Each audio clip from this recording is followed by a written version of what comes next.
अस्सलामुअलैकुम नाज़रीन, आवाज़ ॾिसी रहिया हो हथियार न्यूज़। आऊं आहियां आदम शंबाणी।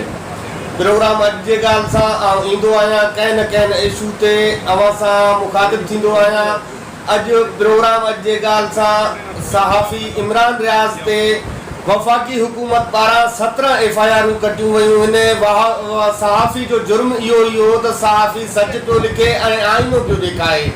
इन हवाले सां टियों ॾींहुं आहे सहाफ़ी इमरान रियाज़ खे गिरफ़्तार कयो वियो ऐं न ई उनखे मुलाक़ात करण था ॾियनि ऐं न ई उनखे आज़ादी था ॾियनि, न ई अहिड़ा इदारा जेके आहिनि उन ते हावी थी करे हुनजा ज़मानतूं रद्द था कराइनि।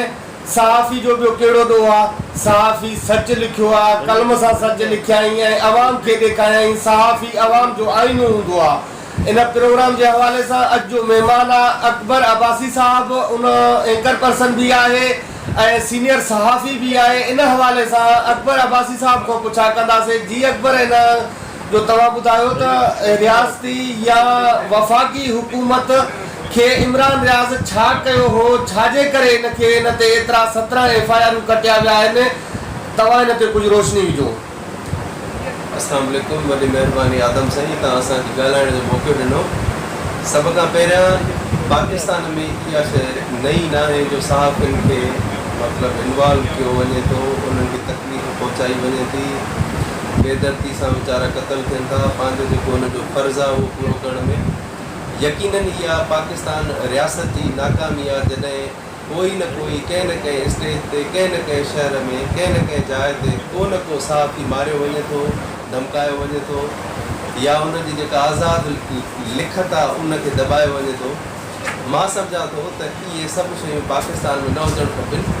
कोशिशि इहा ई करणु खपे रियासत खे त हिकिड़ो सहाफ़ी सुठो जेको हूंदो आहे उहो कंहिं न कंहिं रियासत जो हिकिड़ो आईनो हूंदो आहे, उनजो आवाज़ु हूंदो आहे।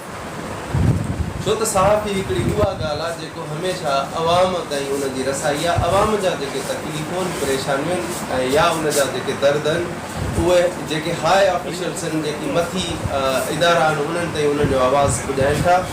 सो उन्हनि खे हमेशह हिमथायो वञे बजाए जो उन्हनि खे कंहिं न कंहिं जाइ ते तकलीफ़ पुॼाई वञे।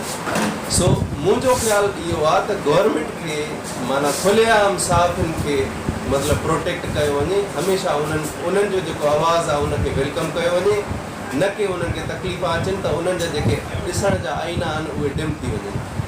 अकबर, तव्हांखे हिकु ॿी ॻाल्हि ॿुधाईंदो हलां त 1 साल पहिरियां हिन नेशनल प्रेस क्लब जे सहाफ़ियुनि ते बि 17 FIR थियूं।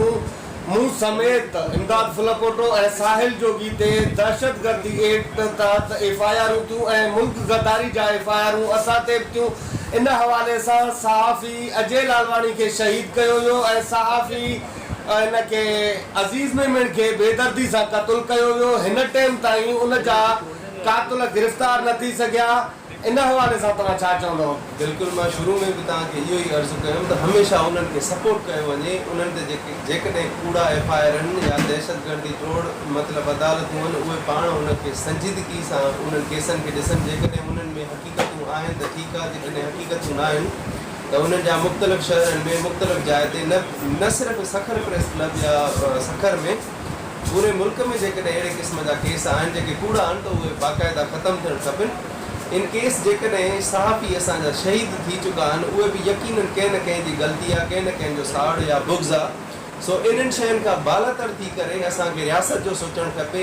जिथे कंहिं न कंहिं जाइ ते रियासत जी भलाई जे लाइ जेकॾहिं सहाफ़ी ॻाल्हाए थो त बाक़ाइदे हुकूमत खे खपे त उन्हनि खे प्रोटेक्ट कयो वञे। उन्हनि जो जेको आवाज़ु आहे उनखे अञा वधीक अवाम जे ऐवाननि ते पुॼायो वञे। जी, मूंखे ॾींदा इजाज़त पंहिंजे मेज़बान आदम शंबाणी खे। अल्लाह वाही।